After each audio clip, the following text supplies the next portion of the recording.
Hey, this is Elijah with the Oxygen team, and in this video, I'm going to give you a brief overview of Oxygen's visual editor. So here we are in Oxygen, and the first thing we see is the top bar, which contains several controls. We'll start at the right-hand side. The blue Save button is, of course, going to save your work. Manage gives you access to settings, style sheets, and selectors. Back to WP gives you two options, Admin or Front End. You can right-click these and open them in a new tab if you want to open that view without leaving the editor. We also have the History button, which will show a history of changes that are made within Oxygen during this session. The backward and forward button that allow you to navigate through the history. And I'll just show you a quick example of that. We're going to add a section, add a heading, and then we'll delete the heading. Now we'll go up and click History, and you can see each state that our design has gone through, and we can navigate through it by clicking, or we can navigate forward and backward with these arrows.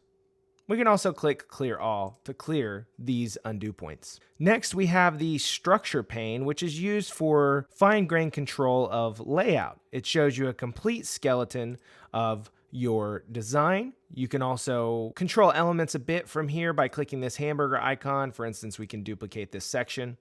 And then we can see we have both sections, and you can also drag to reorder elements within the Structure pane.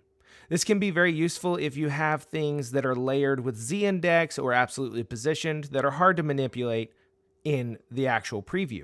So let's close that out and move on to the left side here. We have the Add button, which you just saw, which allows us to pull up the menu of elements that are available to add in Oxygen. And then we also have this Hide button, which toggles the visibility of this left side pane. Now let's take a look at how to edit elements in Oxygen. If you want to edit an element, you'll just click it, and then the left side pane, what we call the Properties pane, is now populated with the controls for this element. The primary tab is going to contain the most common controls that you'll need for that particular element. And if we want to change some value here, we'll simply, for instance, change the text color. And you can see it changes instantly in the preview. Now, if you want to make some more intensive changes that aren't available via the primary tab, you can go to the Advanced tab, where you'll find many more controls to change the style of your elements. Now we also have some controls here along the top of the Properties pane. You have the element's name, and then you have a few icons here. The trash can icon will delete the element. The duplication icon will duplicate the element. We'll go ahead and delete that because we don't need to. The link icon will turn the element into a link. It'll either convert it to a link or it will wrap it in a link wrapper depending on which element you're converting. And then your condition settings will open the conditions menu where you can apply rules for conditional display of that particular element. Moving down, we have the breadcrumb here, which shows the hierarchy. So we can see we've selected a heading and its parent is this section. We can actually click this section to select that parent.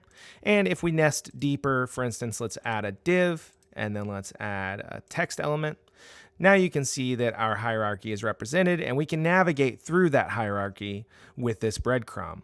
So if we want to select the parent div, we can click div, section, so on and so forth. Directly below the breadcrumb is the Viewport Size dropdown. This allows you to select from Oxygen's breakpoints to preview and apply styles to that breakpoint. So we can select 1120, we can select 992, so on and so forth. And any changes you make in the Properties pane with a specific breakpoint selected are made only for that breakpoint and below. So for instance, we can set this section's background color to black. And you can see here that this breakpoint is now lit up. That indicates there are some changes on that breakpoint. Go back up to all devices and you can see that it's still white because that change only applies at less than 992 pixels. If we want to clear styles we've assigned to a specific breakpoint, we can just click this X icon to remove that. We also have our selector drop down here. If we click on the ID here, we get a drop down where we can add classes like section class, And we can choose between the selectors applied to this element. So for instance, if we wanted to apply styles to the ID, we would select the ID and then make changes in the properties pane. Or we could select the section class and make changes in the properties pane, and that would apply to the class and therefore affect all other elements with that class. We also have a state drop down here. So you can apply styles to the original state, the hover state, the before and after. So for instance, if we go to hover and set the background color to black, you can see what it will look like while it's hovered. Now we go back to original, and when we mouse over the element, you can see that its hover state takes effect and the background turns black. We can also clear any styles applied to states by using this red X, and we can add custom states with the Add State button. Now we move on to our preview, so let's pop this back up to full width. Here in the preview pane, we can also manipulate elements. For instance, we can control spacing by clicking an element, and if we mouse over the outside of the element, we can add margin by clicking and dragging. And note that the exact amount of margin being added is displayed in a little flag at the bottom right corner of the screen.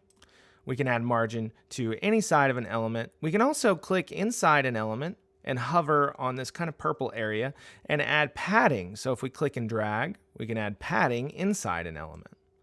So in this way, we can control our layout without needing the properties pane or the structure pane, and just manipulate it directly in the preview. Let's go ahead and undo those changes because we don't necessarily want those.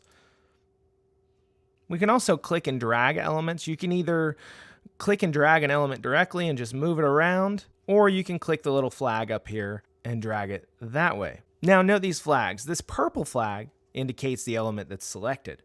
The pink flag indicates the parent. So you can click and drag the parent using this flag, or if you want to select the parent, you can click the pink flag. Now let's take a look at how to manipulate text. If you have a text element and you want to edit it, you simply double click it.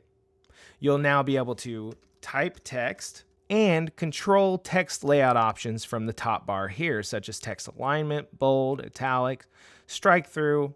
You can add a span if you'd like individual words or letters to be styled a specific way. And you can also insert data using our dynamic data feature. If you make a change and you're not happy with it, of course, you can use the undo feature that we've just shown you by clicking the back arrow to navigate back through your changes, or use the history pane to navigate through your changes directly. So again, this is Elijah with the Oxygen team, and that's a basic overview of the Visual Builder interface in Oxygen.